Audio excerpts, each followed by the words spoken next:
after a long writing process, when everybody was kind of ready to make the record and getting tense or nervous, Adam showed up with Harder to Breathe, This Love, and She Will Be Loved. Behind every favorite artist, song, or lyric is a story you've never heard. In Voices Behind the Music, we go much deeper than the frontman you hear on the album or the guitarist you see on stage.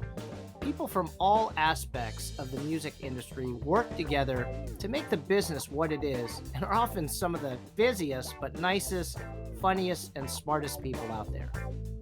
I'm Jeff Yasuda, CEO at Feed Media Group, the creators behind the leading B2B music licensing platform. Join me as I sit down with some of my favorite voices behind the music to hear their insider stories about what makes the music industry so exciting. Today I'm here with the one and only Dave Boxenbaum, music industry veteran, operator, and Renaissance man. Dave is currently working on a roll-up in the music recording sector that I hope he can talk about later on. But Dave was, for about 13 years or so, he co-founded a very well-known label, A&M Octone Records, which he sold to Universal Music Group in 2013, with several platinum-selling and notable artists, including Hollywood Undead, Flyleaf, and of course, the one and only Maroon 5. Dave is an entrepreneur in residence at NYU, and in his spare time is a mentor and board member at Defy Ventures, where he helps currently and formerly incarcerated men, women, and youth get back on their feet through the creation of legal businesses this time and with their career development. By night, he is a manager of a band and a filmmaker, which leads me to the question, what doesn't Dave Boxenbaum do? But most importantly, he's a family man, a mensch, and a dear friend. Dave, thank you for joining us today. Well, after that intro, it's only downhill from here.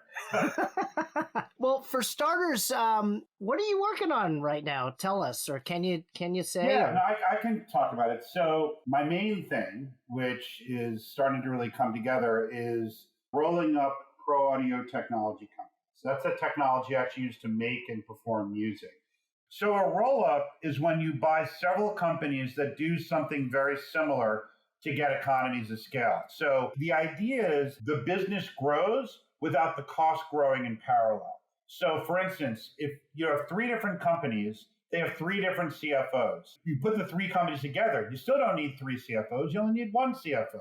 So a roll-up is a way to achieve kind of growth and profitability that companies could not easily get there on their own. Let's go back to your days at A&M Octone. How hard is it to discover an artist, right? Is it 1 in 20? Is it 1 in 100? So put it this way. In the history of Octone, it started off as, our batting average was about 200. In baseball, you'd be in the minor leagues. In the record business, that's obscenely high. That means 4 out of 5 times you fail, and you tend to fail absolutely.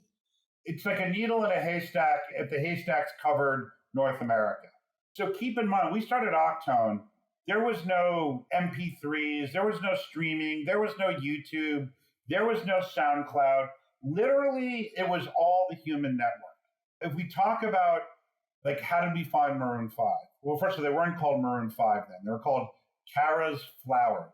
I love this story, and let's get pretty detailed here because I don't think people appreciate the level of detailed scrutiny, the relationship building, the scouring. There's a lot of luck combined with sheer belief. Most people don't appreciate, and I think in your situation in particular, as a COO, and co-founder of A&M Octone, not only did you do the A&R, the artisan repertoire, which is when someone goes out and actually finds a great artist, you put together the band, you did all the hard work, you got the sound just right, but you also ran the business. You handled finance, you handled legal, you handled accounting, et cetera, et cetera. Let's just touch that for a second, because most people who are in the music business started as college interns and then became assistants and worked their way up. I was very lucky. I was very late to the music business. I went to business school. I worked at PricewaterhouseCoopers doing strategy consulting for entertainment and media companies. Now there I did a lot of work for Universal Music and said, wow, I think there's a lot of opportunity. And my best friend from college was executive at Columbia, and we partnered up and we brought in a colleague who was from Columbia as our third partner. But ironically, originally I was going to be kind of the business guy and my partner was going to be the creative guy. And of course, like any small business, we ended up getting heavily involved in all of it.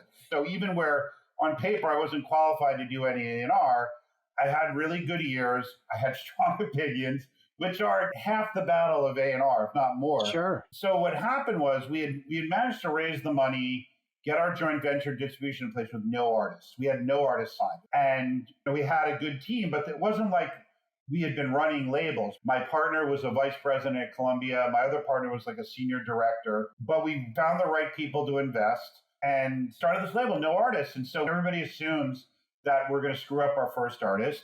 So, Sure. we're begging people to return our calls, and we'll meet with and talk to anybody at this point. And so a former colleague of my partners at Columbia had a brother who was an aspiring musician, an aspiring A&R guy. And so we're like, oh, let's meet him. And remember, this is before there were MP3s or even really thumb drive. So he brings in a burned CD. He burned some songs onto a CD, and he did what's called a blind reel, which just says like band A, band B, band C. We listened to the reel, and somebody were like, I don't know about this. And then all of a sudden we heard the demo for Sunday Morning, which was an early Maroon 5 song. And remember, it's just like band C. So I didn't know the name it looked like. So I heard it, and I just assumed he was black. I'm like, cool. It's like a Terrence Trent D'Arby pop rock thing. And I was a huge Terrence Trent D'Arby fan. So I'm like, this is really cool. That guy was as talented as Prince. He just went crazy first. And so we said, what's the deal with this group? It's like, oh, they're called Carrots Flowers.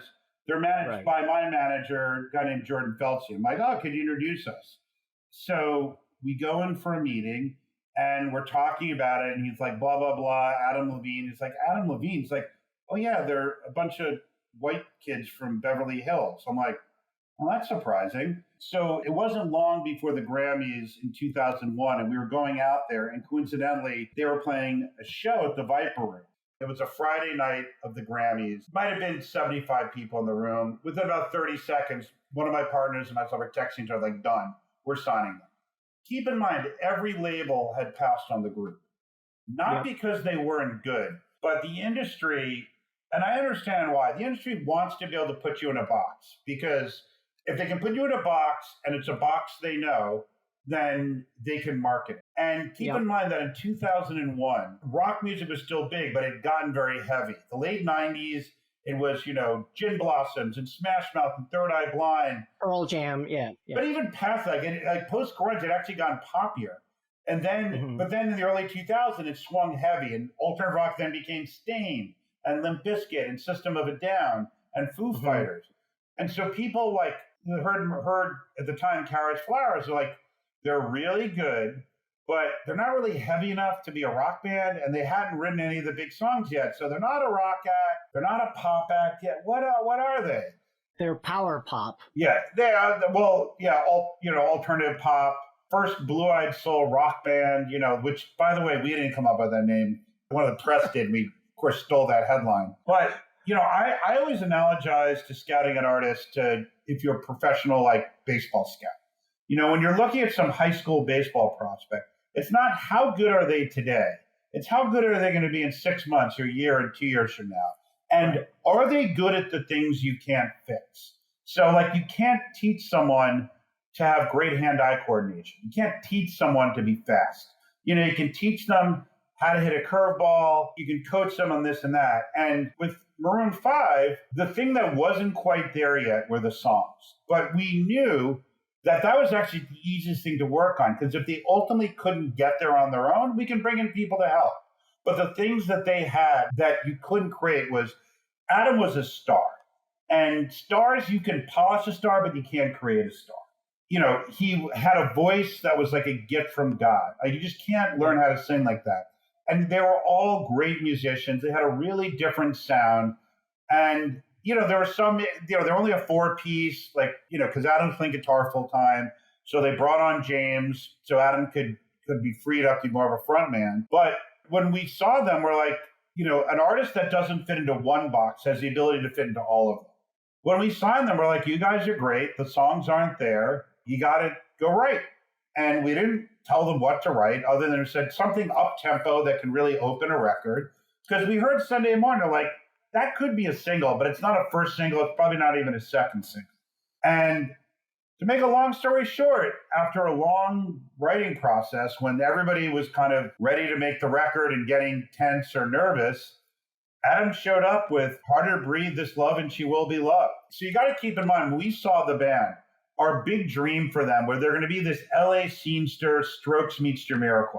Like their sound was a little lower-fi, garagier Strokes, but Adam had that voice. And then when they delivered these songs, we're like, wow, these are amazing. This is not a cool scenester artist. These are big pop songs.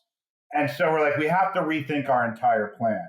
But the point is, we didn't make them what they are. All we did, and this is what I always assume with every artist. I'm the first person that says, there are things that you do that are great. Let's do more of that. There are things that, let's face it, you don't do well. Let's either fix them or stop doing those things. Tell me about maybe a story when you provided honest, perhaps too honest feedback, and it just went to hell. So I'm not going to name names because she's now a very big, relatively big star. We were seeing a female singer showcase for us. And, actually a good singer, but it was really early. Candidly, we're doing as a favor to somebody else, but, we're going to give her all of our attention, all of our time. So, we went to see the showcase, and it was definitely a work in progress. She called us saying, oh, what'd you think? Like, oh, she wants feedback. Okay. I'm like, this is what we liked. This is what we think you need to work on. And one of the things you need to work on were the songs. Like, her songs she was a very good lyricist, but she had really no choruses, no melodies, no hooks. And that's really critical for a mainstream artist. You need a hook. It's usually the chorus doesn't necessarily need to be the chorus, but you need something that earworm that's going to get in people's heads. And her response was, well, that's your opinion. I'm like, you're right, it is our opinion, and we get paid to give it. And so we're like, I wish you luck. And ironically, this artist ended up getting signed by one of the majors, and a friend of mine was her A&R person. And guess what? It's like, you don't have the songs. And the big song ended up being a co-write with another songwriter, which is what we would have recommended. But sometimes in life, and it's true in everything, not just music, sometimes you have to come to realize something on your own. And so clearly she wasn't ready yet to accept that her songs weren't ready. And that said to us, she's not ready to work with us, because if she had said, I totally agree, what should I do? Okay, let us help you. Because even if we didn't sign her right away, we'd be happy to help her because A, it's a karma thing, but also B, if we put her with a songwriter or a producer or another musician and something good comes of it, ideally she says, hey, those guys recommended this. I like how it came out. Maybe I should do more things with them. No, I hear you. Many times I hear, great labels, great managers, are oftentimes the behind the scenes person. Right. But being behind the scenes, you've probably have seen some pretty crazy stuff. Can you give me something behind the scenes of just something blowing your mind? Maybe it was backstage, maybe it was before a show.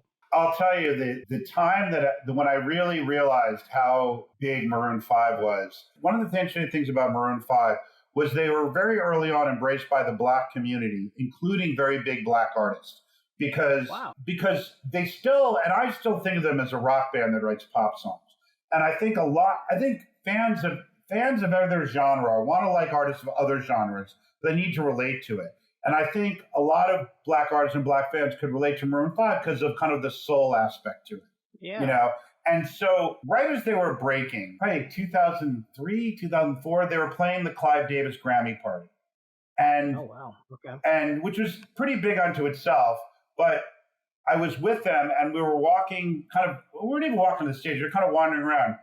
And Diddy walks up to him, and I am not joking, bows at their feet. He's like, he's like, just in essence, he's saying, I'm just a huge fan and I have such respect for you. Wow. I was like, holy crap. And he was so cool about it. It was just like, he was just a fan. He's like, all he wanted to do was just say, guys, I love what you're doing. It's so cool. And then an hour later, because at the Clyde party, you have like dinner and then a bunch of artists perform. I normally would get like the worst table in the back because I'm just like an executive and not even, the talent and the manager get up front. But the publicist ran the party and I was friends with all the publicists. And so they give out the seating assignments. And I'm like, where am I seating? And they show me my crappy table. Like, go sit at this table. No one that's at that table is going to show up. And so designated to sit at my table were Kevin Bacon, Kira Swedgwick, John Mayer, Reese Witherspoon, Ryan Philippe, Beyonce, and Jay-Z. The only ones that didn't show up were Reese Witherspoon and Ryan Philippe. So fast forward to the show started, the band started playing, and most everybody was there at the table, not everybody was there.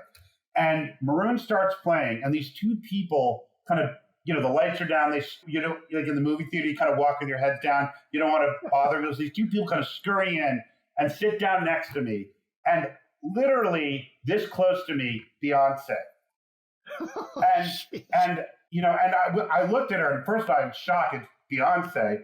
And without me saying, she's like, as if she was apologizing, because this was when Jay-Z was still running Island Def Jam. It's like, well, Jay was hosting a dinner across town, but we didn't want to miss Maroon 5. And so they hustled over. I'm like, oh my God, it's just nuts, That is an awesome story. So, Box, we're running out of time here, but let me just couple rapid fire questions to put you on your feet. What was your first album that you purchased? I'm going to say Parallel Lines by Blondie, I think. Wow. Okay.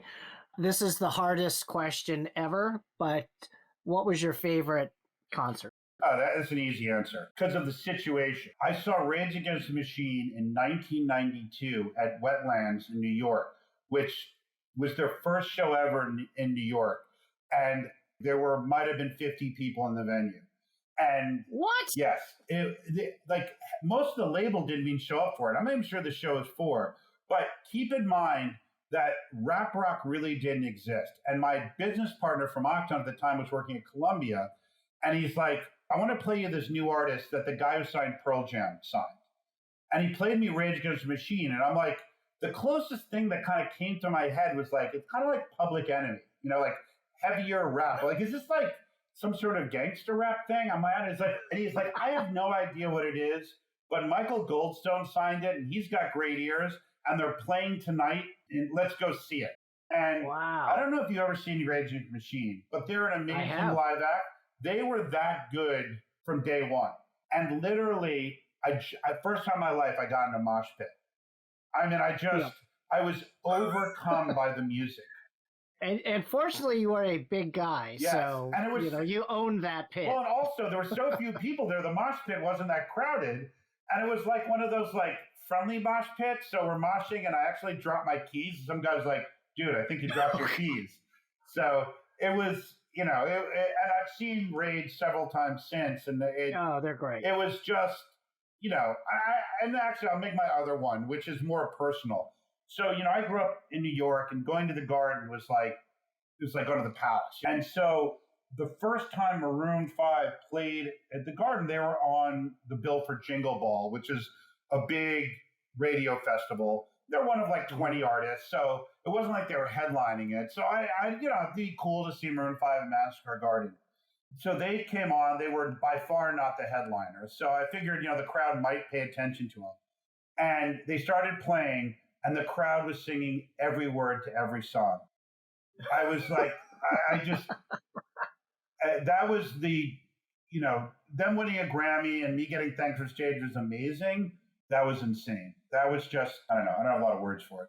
No, well, that is, I think, a great way to end the show. Box, you are the merging between personal, professional, and just overall greatness in everything you touch. Once again, we are here today with the one and only Dave Boxenbaum, a.k.a. Box. It's always a pleasure to talk to you, Jeff. All right, buddy. Catch you soon.